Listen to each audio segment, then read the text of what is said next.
السلام عليكم ورحمة الله وبركاته halkaani waa idaacadda ciyaalka xaafadda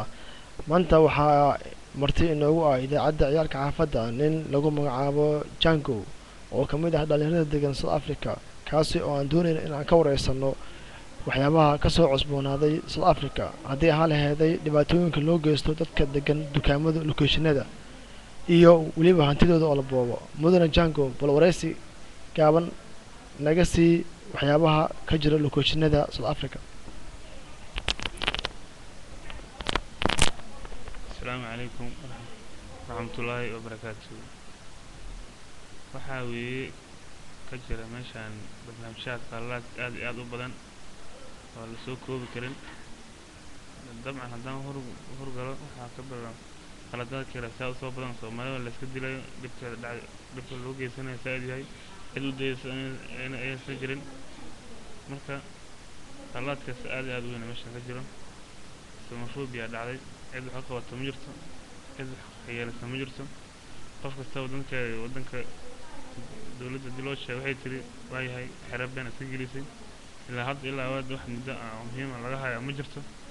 marka meeshan qalad aad weyn ka jiro tabaan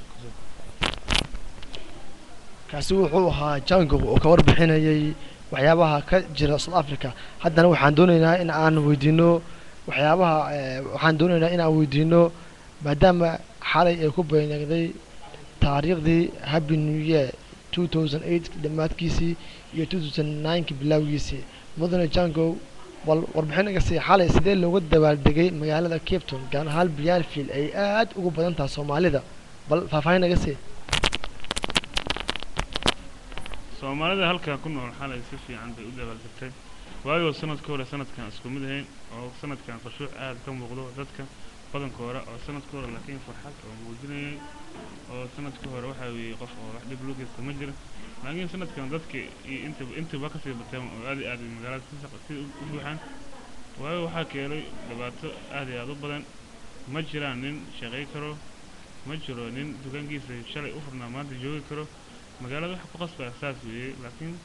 way sanadkii hore qof kasta waa la kala dinaysanay fariiqad baa la isku malahayn laakiin sanadkan waxaan moodayaa inuu sanadkii hore ka duwan yahay oo xoogaa bulshada Soomaalida magaalada Bloemfontein ku nool aad ugu badan tahay mudan isla haddii aan ku weydiiyo khaas ahaan adiga goormee South Africa timiday maxaa hadda ka haysaa maxaa shaq ahaan qabataa maadaama aad tahay dhalinyaro South Africa joogo bal faahfaahin naga sii taa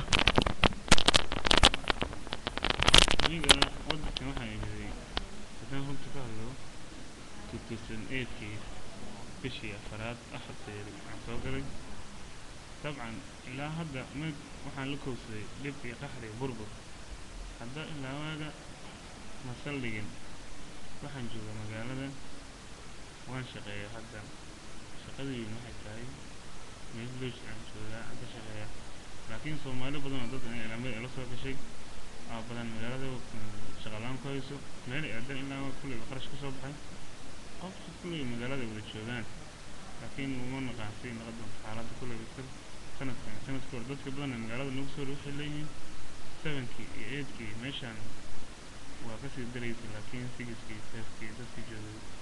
وفي هذا المجالات هي حاجة المجالات الأسبوع كريم